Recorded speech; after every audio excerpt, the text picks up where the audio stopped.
Welcome to In Your Neighborhood. I'm your host, Chris O'Rourke, and as we continue our series, Conversations on COVID-19, we are joined today, maybe in an unprecedented way, by the three leaders of our local chambers of commerce. We have TJ Akey from the Central PA Chamber of Commerce. Welcome, TJ. Thank you. Did I get the last name right? It's always different, but Ikey. Ikey? Okay, I'll get it right the next time. We have Bob Garrett with the Greater Susquehanna Valley Chamber of Commerce. Welcome, Bob. Good morning, Chris. And then from the Columbia-Montour Chamber of Commerce, we had Fred Gaffney. Good morning, Fred. Hi, Chris. Good to see you. Good to see all of you this morning on what is a very windy, stormy day. Speaking of storms, we are in quite possibly the perfect storm, to use probably an unattractive phrase for this. This situation, with the exception of the Great Depression, fortunately no one's talking about the D word, is unlike any other we probably experienced. And I'm just curious because I've seen a lot of parallels between 9/11 and more recently 2008. And I'm just curious if you think this even surpasses 2008. Fred? Well, I think unquestionably.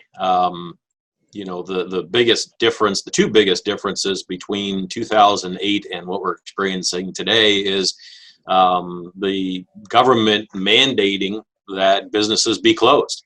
That wasn't something that happened in 2008 or really any other time in recent history.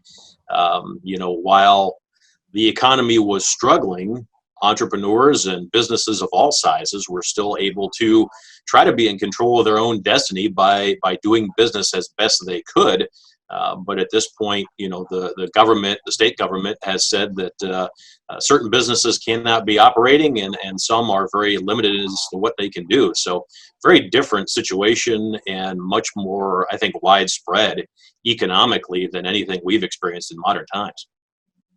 TJ? I have to totally agree and echo what Fred said. The fact that our businesses can't make decisions for themselves right now as far as their own livelihood is really something that I don't think we've ever experienced before. So it's really something that's troubling for them. It's fearful. I mean, when you can't control your own destiny, they're very limited on what they can do right now. So I would definitely agree that we are facing some troubling times that are unprecedented and things that we've never experienced before, that we're learning as we go through it. Bob? Yeah, I would add, Chris, I agree completely with both TJ and Fred on what they've said. Sort of an anecdote is that that Monday morning after the governor did his shutdown proclamation, late on the day on a Friday, by the way, but anyhow, that Monday morning, my phone was ringing off the hook here at the chamber because a lot of our members were asking, can he do this? How can he shut me down? I have to stay in business. I have people here. I have to keep them employed. So we all learned about governor proclamations and charts and graphs with what was an essential business or a life-threatening business. And you can imagine trying to explain to a landscaper who maybe English might not be their first language, how they are life-sustaining or life-threatening. So Chris, I sort of also looked at the history, or I think we all are looking at the history, and this truly is a 100-year event, the last time there's anything like this, because 2008, we could talk about that. 2009, we could talk about the H1N1 swine flu pandemic that was much bigger in other parts of the world than in the United States. But really, what really is a good illustration for us would be the 1918 flu, the flu that most people know of as the Spanish flu. And then what happened after the Spanish flu, the fact that 20 weeks after it emerged, it came up for the first time, it reemerged. That's where the whole notion of social distancing was invented. This isn't new. This is a 100-year event that we're in the midst of. Unfortunately, what came after the Spanish flu, and you referred to it, was the 1920 depression. Now, there was another one in 1929, but the 1920 depression, which led afterwards, Chris, which I always like to point out, because we work for the chamber and we like blue skies and clear weather at Chambers of Commerce, but is what led to the Roaring Twenties. And do we have the possibility of bringing back the Roaring Twenties and that kind of innovation. Let's hope so. Very interesting thought, Bob, about the Roaring Twenties being repeated again. Real quick, we'll run through again. Since you have you up already, Bob, are we in a recession already? Well, I mean, okay, let's set aside the academic definition of recession, because we aren't going to know that until later this summer. Frankly, when you do the work that TJ and Fred and I do, you don't have the luxury of waiting 2 or 3 months to say that. I can tell you right now, we are in a government-induced slowdown. Can we come out of this government-induced slowdown? Let's hope we come out of it in a better planned way than we went into it. That was sort of a blow, a hook shot or a blow to the side that we were shut down on a Friday evening after we'd sent everybody home from work already. Let's hope that we're in a planned way we can come back.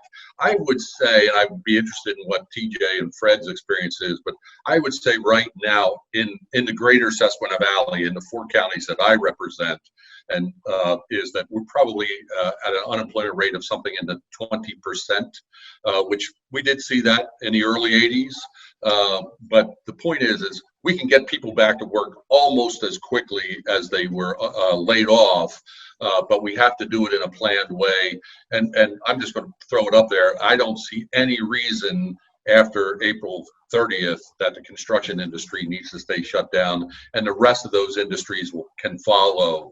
We just have to do it in a planned way and in a way that's safe, so that I heard a doctor say this morning, one of the doctors from the Geisinger referred to it as we're living in the midst of a flattened curve here in the central Pennsylvania area. Now we have there's a hot spot in Center County, there's a hot spot in Luzerne County, there's a hot spot in Berks County, but in most of central PA, we have flattened out the curve. Let's keep it flat and let's get back to work. Fred?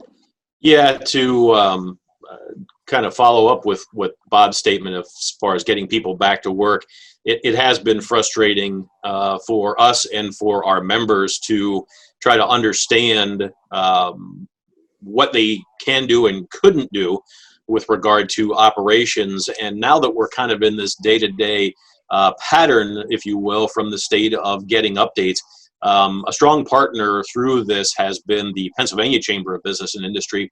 They've been hosting numerous webinars and informational sessions for us and chambers across the state. And what we've been talking about is, what is the plan to allow businesses to resume operations? It seems like now is the time, and with each passing day we're losing time, to develop a plan and communicate that plan to businesses across the state of how they're going to be able to phase back into operations. Again, as Bob mentioned, the plan for closing was not well communicated, and certainly not communicated in advance to help businesses prepare. We certainly have the time right now to be able to do that, so that as soon as we get the all clear, or at least the partially clear to resume operations, I know businesses and I think people are going to be very anxious to do what they can to get back to work and to get back to supporting businesses. But we do need that plan of what we're going to need to be able to do to get our offices and businesses and locations back open. And there's no time to waste on that. And Fred, we haven't heard or seen of that plan yet from the governor, and I assume that's where it's going to come from. One would think. I mean, the order to shut downs come from the governor. We would expect the direction from the administration, from the governor's administration as well, yes. But no, we haven't seen any specific details. Okay, TJ. Yeah, so last week we took the opportunity, myself and my team, remotely to reach out to all 500 plus of our members individually and gauge where they're at. You know, are they aware of the different opportunities that are currently available for assistance? What are their plans for ramping up? Are they currently in a struggle and facing closing their doors? And it was really surprising that some folks actually have seen a surge in business for various reasons. Other folks are looking to employ and sign-on bonuses because they're in those businesses that are really being extrally drawn upon to work extra hard right now. And then just to see the acts of kindness in between businesses that are helping one another to stay afloat. We're going to feature in our May news magazine, you know, all the ways, the positives. I don't like to focus on negatives. And when I was told about this interview, I reached out to my members as well and said, you know, what are some positives that are coming from this? Because there's always a gold lining in everything. And, you know, a lot of us are learning how to be prepared for things like this. Maybe you should have more than 30 days worth of funds to survive something like this. So sustainability is something that we're working on with our members. We're already preparing for some different options for them when we get back up and running. What are they going to need to prepare to get off the ground and get back to better times, not just how times were prior to this, but better times. So we've been really impressed. One instance is Country Cupboard, you know, with Easter and all the candy that we all purchased from Country Cupboard.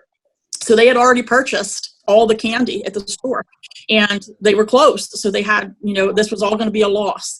And the owners took the opportunity to reach out to all employees who were out of work within and asked if you have children or grandchildren. And they did over, I think, 190 bags of Easter candy and safely distributed it to all of their employees who had children and grandchildren.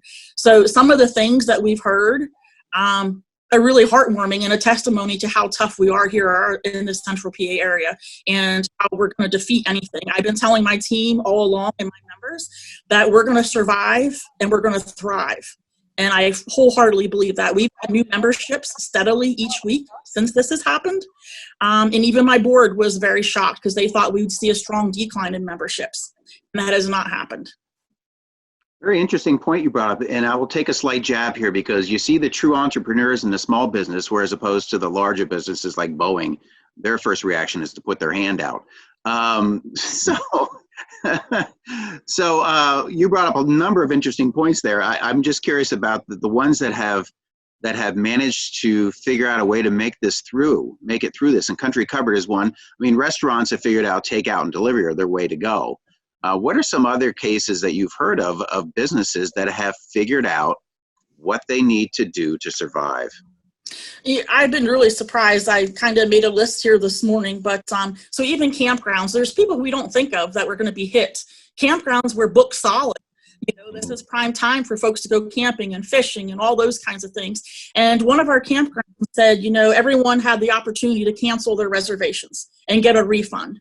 And because they had such a good rapport with their clientele before this happened, the clientele knew if they canceled and got a refund, that's going to make an extra hurt onto the campground that they are fond of. So rather than cancel, over 90% of their clientele rescheduled, even though it might be canceled and rescheduled again, but they didn't want to take that cash flow away from the organization or the business that they like. So they said, just pass it down and we'll move it on further. So that was something that was really exciting. But for instance, one of our members, the Graphic Hive that actually does screen printing of different apparel, they reached out to all the businesses who were being impacted right now negatively and closed and said, I'll set you up a free website to sell your apparel for your business, you know, for X amount of weeks to help you at least get your name out. And folks who can't come to your place of business can get on here and buy a shirt with your name on or a sweatshirt or something like that. So to see folks working together to try to find ways to benefit one another. Our local police department, you know, with the schools closed, there's children who really need safety checks. They really probably aren't that great off being at home. And so our local police department in Milton has matched up with Northumberland County Children and Youth and Milton Area School District and got a list of kids who really should have someone checking in. And we know that the children and youth system's always busy, so the police department is also extending their hand and knocking on doors and visiting with kids and making sure that everything's okay. We're making sure everyone's fed. Sometimes there's things that are even more important than that, is making sure their well-being is okay. Amazing stuff. Thank you, TJ, for that. Bob, are you hearing pretty much the same thing? Number one, you said initially you heard initially from some of your members after the decision to close businesses. What's similar? What concerns have you been hearing since that point? And are you hearing a lot of positives like TJ is as well? Yeah, I am, Chris. I'll give you a couple of anecdotes and tell you that what I have found so far, if you begin, put a stake in the ground on May 17th, the week after that, we were getting probably a dozen, 2 dozen phone calls every day. We had 1 or 2 stop-ins at the office. I have been working out of our office in Shamokin Dam. The rest of my staff is dispersed at their homes. But that first week, what we were hearing about is, hey, we're shut down. How do we do this? How do I respond to it? The second week, it was a lot of questions about at the beginning of the week about unemployment. By the end of the week, a lot of folks were asking about PPP, the Paycheck Protection Program, et cetera. And then last week it was a lot of the things that TJ was just talking about, and already this morning, our members they're figuring it. If they haven't figured it out, they're very close to figuring it out of how they're going to stay in business and how they're going to be. How they're going to stay viable. What the federal government has done has really helped with the liquidity issue for keeping some cash moving to these companies through the paycheck protection, through some of the unemployment stuff they're doing, and that's wonderful. It's absolutely wonderful. But now what you're seeing is businesses are starting to adjust to new normal.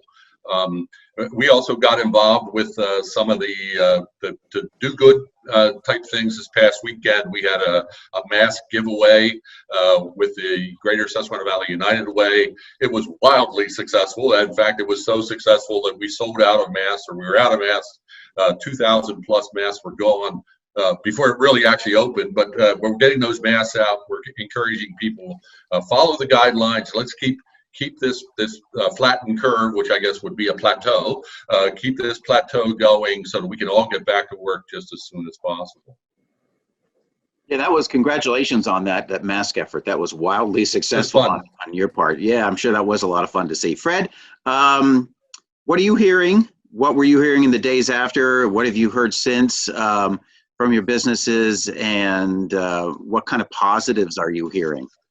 Well, to emphasize something that TJ touched on, I think really helping businesses to understand the importance of having a reserve and having a sustainability plan for when situations like this come up. But we've also seen some significant innovation as well. A couple of weeks ago, we were part of a call with manufacturers from across the central Pennsylvania region, I guess from Columbia County over to the State College area, to explore ways that they could help to supply some of these critical needs, things like masks and hand sanitizer and gowns and other protective equipment and things like that. And the state's actually developed a website, a portal, so that manufacturers of all sizes and types can help to be a part of that, be a part of the supply chain. So, if any manufacturer or small business is interested in how they might be able to play a role, they can actually go to DCED's website. That's dced.pa.gov. And there's a site there for the a portal, Critical Medical Supplies Procurement Portal is what they're calling it. And I've talked to a couple of manufacturers, one that is making masks in the Berwick area, another Berwick area business that is converting from manufacturing fuel to use their distilling technology to make hand sanitizer. We have some other plastics manufacturers that are looking to make face masks and gowns.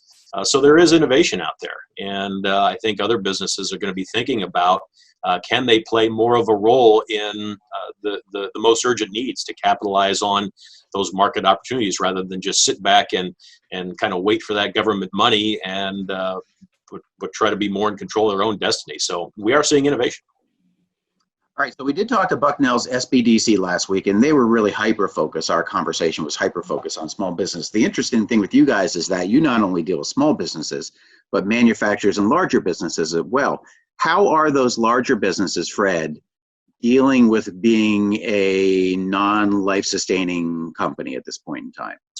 Well, one of the first things that we did following the governor's order, I think as Bob touched on, was to help businesses clarify whether or not they were a life-sustaining business. And even if they didn't meet the defined criteria as per the administration, which was different from national criteria, by the way, they may have been part of a critical supply chain. For instance, we have a manufacturer that called and said, Fred, we're on the list of life-sustaining, but we can't ship our product without having them be on wooden pallets and that wooden pallet manufacturer right now isn't able to operate.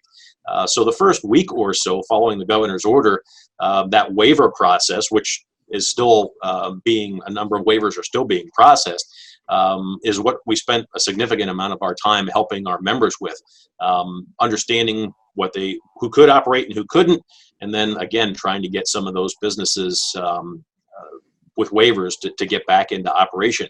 For those that simply haven't been able to operate, again, how to manage their workforce, what makes the most sense as far as unemployment, keeping them on payroll for the sake of being able to take advantage of some of the financial assistance programs that are out there now.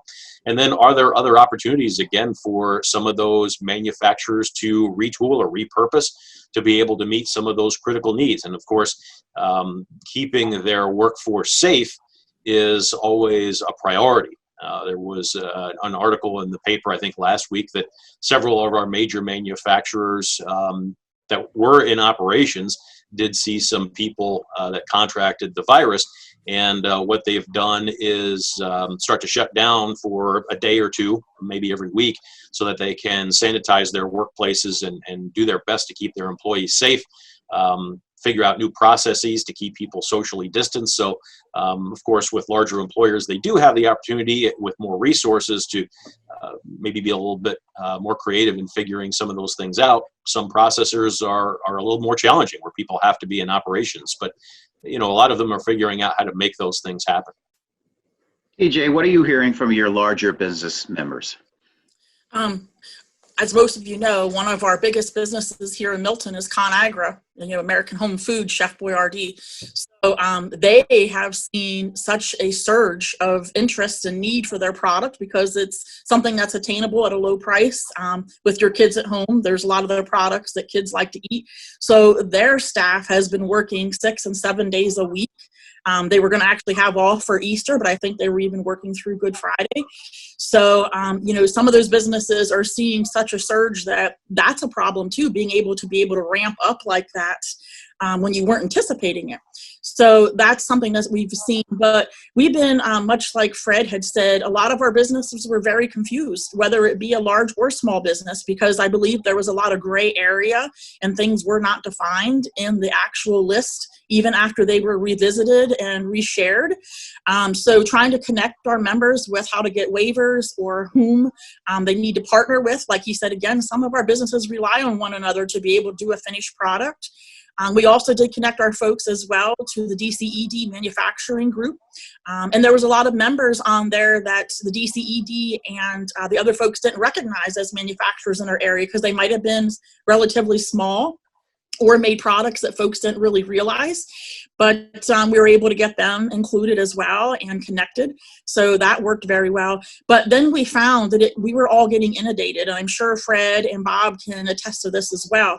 If we think about how much we were getting inundated with all the updates from all the different legislators and, different segments of government and so forth, it was a steady nonstop job for somebody just to continuously look at this stuff and read it and get familiar and share it. And rather than share emails every 20 minutes with our members because we know they don't have the time, and then sometimes the emails we would get were so lengthy and you had to really sit down and study it. So we took the prerogative. A lot of folks were doing restaurant lists and things like that.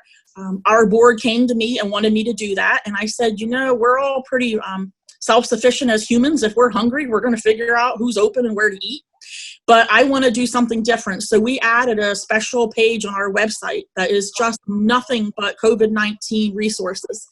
And the very specific links and questions, there's even a tag, just all these different things. And last week, a radio station contacted us and asked if it'd be okay to pick it up and promote it for free, because it's not just for businesses, small and large. It's for organizations and the general public as well. So you don't need to be affiliated with the chamber to be able to have this as a really significant, simple resource. So we actually have that commercial starting today for the next 2 weeks just to help folks know where to go to simply find the information, because it is quite cumbersome. And if you've not filled out forms like this before, a lot of our businesses never asked for a handout in their life. And so they're very proud, they're very humble, and they're a little overwhelmed when they think about it. So we're trying to make sure that they get connected with the right folks as well. Bob, we talked about PPP. What are some of the other things that businesses could be doing right now to stay afloat? Okay, so let me start, because you mentioned PPP. It's very important. I think it's a message that TJ and Fred and I want to get out to everybody, is there's no one size fits all. For example, for our organizations, PPP doesn't work. We have to look to other ways, if we're looking to the government at all, to stay afloat. So it's very, very important that they use resources like TJ just mentioned, those lists of different programs that are out there, to connect into those. And I think each chamber probably has a slightly different approach. We have a piece of software we call Chamber Master that we've opened up so that all businesses now can use that to communicate with each other on products that they have available, et cetera. So there's a lot of different programs out right now, both from the federal and state government. I'm not aware of a lot of local programs, but certainly we have resources that we can roll out locally if it would help with small business counseling, et cetera. A lot of what TJ and Fred and I have been doing is small business counseling. You know, I was really surprised how many members would call in, and I said, well, what's your counsel? What's your attorney telling you? What's your auditor, your accountant telling you? And many of them will say, I am my own accountant, I am my own HR person, I am my own legal counsel, and then we could get them connected. And really everybody is reaching out, trying to help, because we know that we have to stay strong during this period, so that when we come out of this, we even be stronger. And I really look for a booming summer, as soon as we can get this over. Fred, I know that with the exception of not doing our live sports broadcasts, I think this has been one of the busiest 3 weeks of my professional career. And I talked to a pastor recently who definitely agreed that the 3 weeks that passed as they tried to figure out what to do were busiest. Do you think this has been one of the busiest times of your career, Fred? Absolutely. There's no such thing as a slow time when you're in the chamber business. Yeah, there are different cycles when we have events or meetings or things like that, but there's never a shortage of things to do. But yeah, with a laser focus on this issue, and TJ touched on it, well, both Bob and TJ touched on it. We're just getting so many calls and emails from members and non-members on a daily basis, everything from HR questions to the financial assistance programs that are out there. And part of our job has been to try to aggregate that information and provide the most concise and clear information that we can to our members. And that's a daily chore. Programs are changing almost daily. PPP and the Idle Loan are the two biggest programs out there from a federal standpoint, and they're evolving all the time, and they'll continue to evolve. We know that the Phase 4 federal stimulus package is currently being discussed, and there will undoubtedly be changes and potentially additions to that. So we're spending all day, every day, trying to again, interpret that information and make it available to not only our members, but the general business community, I think, as both TJ and Bob mentioned, and to try to address the needs of our members as they're coming in real time. So there's never been a time where we've been busier, I'm sure. Okay, we may have talked about it already, Fred. PPP, explain that, and you mentioned something I'd never heard of, the Idle Loan. What are both of those programs, and how do they work? Yeah, PPP and Idle. PPP, as Bob mentioned, is the Paycheck Protection Program. That is, the Payroll Protection Program. That is a federal loan program that can be forgiven if you keep employees on your payroll, regardless of whether or not they are still working. It's intended to really keep people off of unemployment. And again, that loan can be forgiven. So in other words, it turns into grant money, if you will. And there are certain criteria there. You have to clearly demonstrate paperwork. That program is being, the applications have to go into a lending institution, a bank or credit union.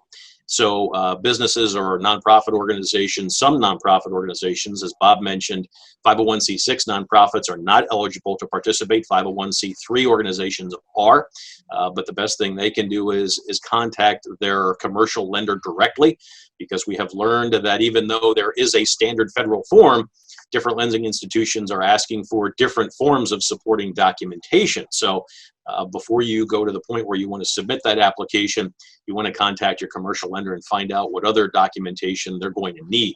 The EIDLE program is the Economic Injury Disaster Loan Program, and that's not necessarily new.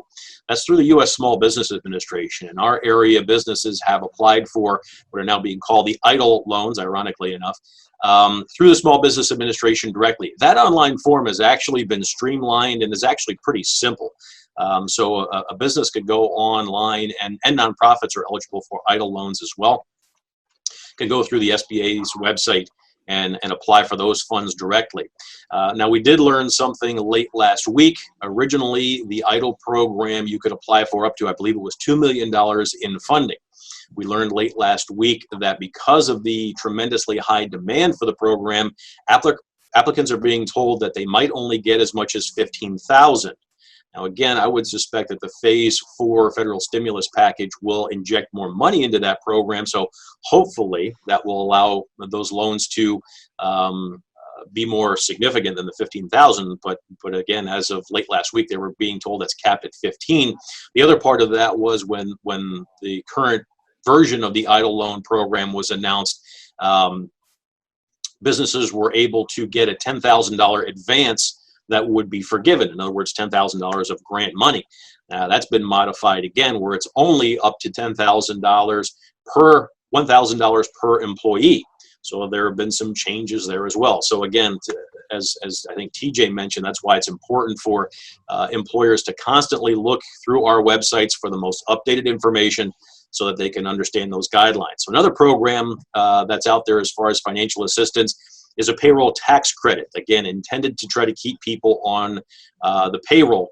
So again, folks should take a look at that. You can get a tax credit of up to $5,000 per employee for keeping your employees employed. So those are kind of the big three.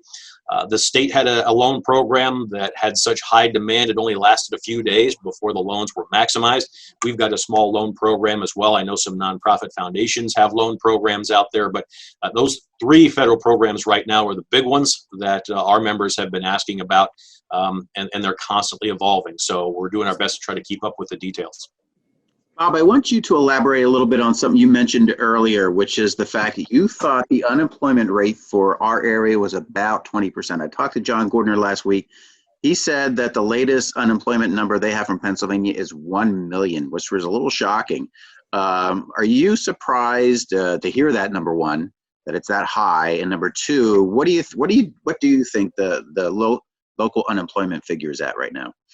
Yeah. So, okay, I'm going to do some math on the fly here. Okay. We do a monthly update the first Friday of each month on labor statistics, both the national unemployment rate, the state unemployment rate, and then our local county by county rate. And by the way, as you get less and less people, it becomes more and more inaccurate, if you will.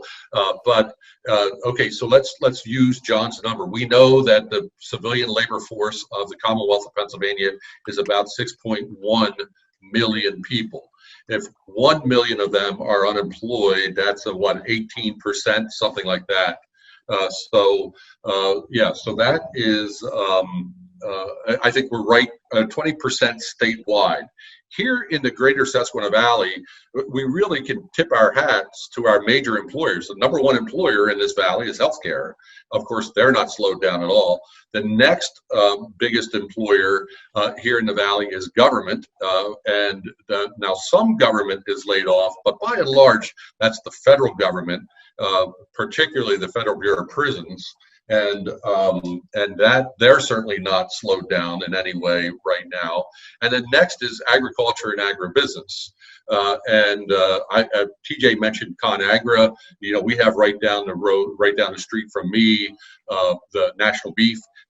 They've made adjustments so that they can make sure their workforce is safe, but they're working full time. So that's why I think probably here in the greater Susquehanna Valley, certainly our hospitality industry has been impacted significantly. Our retail stores, now not our big box stores, because they're all pretty well operating one way or the other. So as we work more with Zoom meetings, we discover little perks about this process, and Zoom cut us off there for a little bit. We got back on. We've lost Bob Garrett. So we'll see. I'll be checking at times to see if he gets back on with us. If not, thank you very much, Bob, for your insight on our interview here, and we'll see if we can get back in touch with you later. So TJ, I wanted to ask you, and it's kind of a tough negative question. Do you think there are going to be businesses that don't make it through this? That's one of the questions that really scares me the most, because we take a very personal approach, and we consider ourselves as employees of all of our member businesses. And in those 500 plus retention calls that we made last week, we did hear some of the doom and gloom and some of the sadness. And there are some folks who just, I think either because it's just been too stressful, too tired, a little bit of that humbleness and pride, that they just think if it goes on much longer, they're just gonna, decide to the doors and close. And you wonder too, sometimes some folks might have been ready to kind of make an exit. This might not have been the exit they wanted, but this might have moved it up and made it happen. So we have, of course, given them all the options of us being here to support them or transition or, assist with somebody maybe taking over. But I do think some businesses that might have been unsteady before this happened, and much like the virus, the folks who don't make it through the virus, unfortunately, God bless them, is because they had other underlying issues. And I think it's the same with the businesses that don't come out on this on the other side. They had underlying issues initially, and this is just that they couldn't survive. Fred, are you hearing pretty much the same thing? Are you feeling pretty much the same way? Yeah, I think it's inevitable. I mean, I haven't spoken to any business specifically that has said they're not going to reopen. But, one of the things that we see, particularly in Bloomsburg, being a college town, is typically at the end of the spring semester when things get quiet for the summertime, with the majority of the students being gone. Any of those marginal downtown businesses, that seems to be the time when, they stop operations. Unfortunately, Bloomsburg University has been shut down since spring break, since the middle of March. So downtown Bloomsburg's been exceptionally quiet, and the students are not coming back this semester through at least the middle of summer. Now, graduation ceremony is scheduled to happen in August, but it'll be a prolonged period. So, as TJ mentioned, any of those businesses that have some of those pre-existing conditions or challenges are likely to go out of business. And, I'm trying to think of a silver lining to that. One of the things that we've been working on, and I'm sure TJ and Bob have been working on for a number of months, if not longer, is the issue of workforce development. With unemployment previously being at historic lows, we were seeing a lot of industries and manufacturers challenged to find good employees. So, as we get through this and start to recover, I would suspect and hope, and I think TJ already mentioned that there are some businesses out there that are seeing business growth now, business opportunities now. And we've certainly seen in our area businesses that are looking to hire now to meet current demand. So, while unfortunately we probably will lose some small businesses, it looks like there should be some good job opportunities out there for people who are displaced for one reason or another. Bob, are you there yet? Do we have Bob Garrett back yet? Nope. Nope, we do not. Okay, so we'll move on to the last question. Is the one I've been asking everybody so far, and we'll keep you up, Fred, since we just had you on. How are you dealing with this situation personally?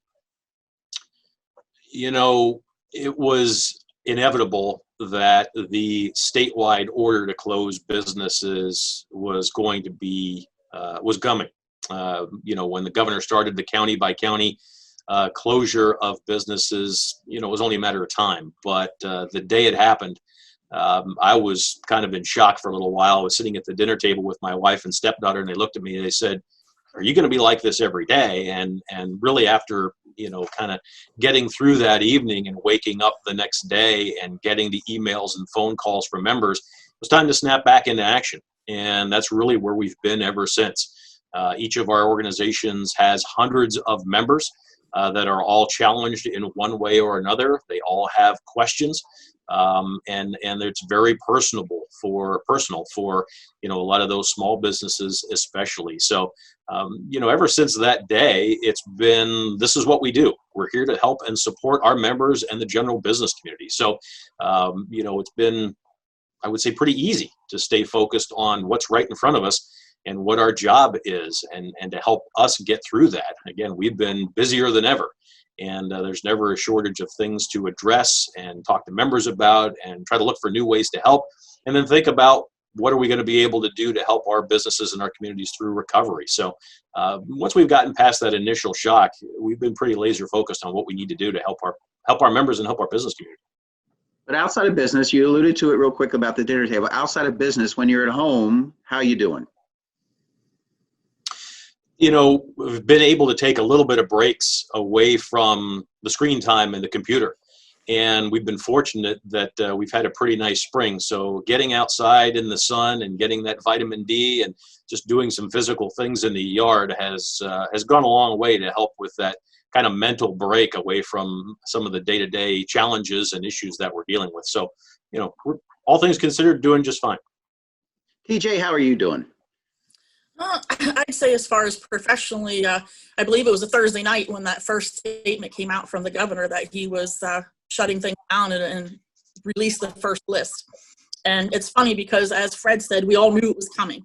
So I was kind of preparing myself for a very stressful day the next day. And I went home, and I never do this. I never soak in a tub. And I thought, I'm going to get prepared and relax for a few minutes. And I won't do that again, because I think I was in the tub all of 5 minutes, had my phone nearby. It started blowing up. It was my chairman saying we need to get to the office right away and figure out what's going on. So wet hair, flip-flops, baggy T-shirt, stroll in the office to meet with our executive team. Try to decide between the group, the four of us, where did we fit on the list? Because it was very gray. We think we're essential, especially for businesses. So half of us said we're able to stay open. The other half said, no, we're not. Half said, let's lay the team off immediately. And I said, absolutely not. We are needed now more than ever. Our members truly need us. We're a resource center. So I was able to immediately go into play, and we've never worked remotely before. So with the help of a local IT team, we've gotten our staff. We didn't miss a beat. That next morning we opened up remotely. Everyone working from their home locations, able to access our server, switched our telephone lines so our phones do not go dead or unanswered. They all reroute directly to my cell phone. So as Fred said, we work now morning, noon, and night. I try to keep my team grounded and not have them work 24/7, because it does worry you personally. One of my team members was supposed to get married next month. So that's not going to happen. So, there's a lot of things trying to keep my team personally, make sure that they're okay, as well as our members and folks that are on our executive team that typically are our sounding board or support team. They're totally, completely devastated with their own businesses. So we don't have them to rely on. So we become very self-sufficient and independent. But I've made sure that my team meets a couple times a week via Zoom and telephone calls, and call each day to check in. But I'll tell you, I'm a workaholic by nature. And so now, having my home office at home, I am working nonstop. And I don't know if this happens to Fred, but about every day, at 5 o'clock is the president's update. So every day when that happens, about 6 o'clock, after everything's happened in the morning and the afternoon, things kind of settle down and I start to get caught up on things. And then about 6 o'clock, after the next update from the president, everything starts all over again. Emails, phone calls, and our members are awake and concerned. So 11 o'clock, midnight, you're getting messages and concerns. But you're getting some of those positive things too. I've actually had members reach out to check in on me, because they know that I'm a social person and I'm totally alone in the wilderness with my animals 90% of the time now. So it's nice to see that people are actually reaching out and caring about one another. And I think it's going to make a difference in how we all view how important it is. I think we were getting so far away from human interactions. We were always on our phones and things like that. And now we're forced to be all electronic and social distancing. And I think it might actually bring us back to how important it is to sit down one-on-one and talk to people and, physically have interaction with people. Did you ever get that soak? No, I refuse to go in the tub again. It was pretty interesting. And, we all quickly jumped to conclusions. So just weeks before this happened, we had celebrated our 500th member, which was a milestone in our 115 years. We've never had 500 members. So we were still on that high. And I like to always, like I said before, think of the positive things. And my chairman said very directly, like, I know that you're so excited. We just had that milestone, but you need to come to the reality that people might not be able to use our resources or have the abilities to afford them. And that we may be half of those members when things come back around. And that was really like a punch to my gut, because the members, the organization is kind of pretty much what I live for. And, I was a little angry at first and thought, wow, how can you think that way? Like, we are definitely a resource that is needed. And so I don't like some of those, unhappy doses of reality. But so I took it as thought, well, maybe this will happen. But as I said, we've already gained a few members during this difficult time, and renewals are still coming in. And so I do know that we will lose some members, and it will be sad. But I also think we're showing, and I think Fred and Bob can testify to this as well, we're really showing the value of a chamber and a resource that you need. I always told folks we're kind of like an insurance policy. Even if you don't use the resources that we have and the benefits, but we're there when you need us and you call, we're there. And this is showing folks that they have that insurance. I had folks that are not business members reach out to me personally and say, hey, can you help with this, that, and the next thing? And I would let them know I will, but first I'm going to help my members. And they said, you know what, point taken. We probably should have been members all along, because that's what you're there for. So I don't think any of us in any of the organizations have skipped a beat. We've all, are working nonstop, to try around the clock to make sure everyone has what they need and that communication lines stay open, and even just pep talking and letting folks know it's going to be okay. Yeah, we've been getting some really nice feedback from members as well, thanking us for our efforts. We are doing, as I'm sure TJ and Bob are, organizations doing regular email communications, trying to keep that, reasonable so we're not inundating people. But, the open rates for those emails are about double what they normally are. So we know members are paying attention. We've gotten calls from non-members as well, so they're recognizing us as a resource. So, it is gratifying to know that the extra time we're putting in and some of the sacrifices that we're making, I've spoken to a couple of members that said, Fred, if there's anything we can do to help out, let us know, because we're sitting at home with nothing to do. And, that's something that I try to keep in mind. As much as we might be as busy as ever and having to put in extra time, evenings, weekends, whatever, we're doing it to help those business people and members of ours that are sitting at home with nothing to do right now other than, worry about their future. So that really reinforces that what we do is important. Again, we've had numerous calls with chambers from across the state and the PA Chamber and U.S. Chamber. They have been phenomenal resources for local chambers and businesses as well. A number of resources on our website are coming from those. So we have had a strong community across the state of chambers of commerce to help the general business community and already start to talk about how do we get back to that position of strength when this is all behind us. Bob, Garrett, did you ever get back to us? Bob, are you there? I don't see Okay. him. Nope. Okay, well, first of all, thank you very much to Bob Garrett from the Greater Susquehanna Valley Chamber of Commerce for joining us this morning. Also, TJ Ike, from the Central PA Chamber. Thank you very much this morning. Thank you very much. And Fred Gaffney from the Columbia-Montour Chamber of Commerce. Thank you very much, Fred. Thank you, Chris. Great to see you. Okay, thank you very much to all of you. Normally we set out to do 2 segments during these episodes, but obviously we went a little long with this one, so that's fine. That works. So please tune in for further episodes of our In Your Neighborhood special series, Conversations on COVID-19. I know we'll have another coming up in the next day or two. Keep an eye out for them. Thank you very much. I'm your host, Chris O'Rourke. Thanks for joining us, and stay safe, everyone.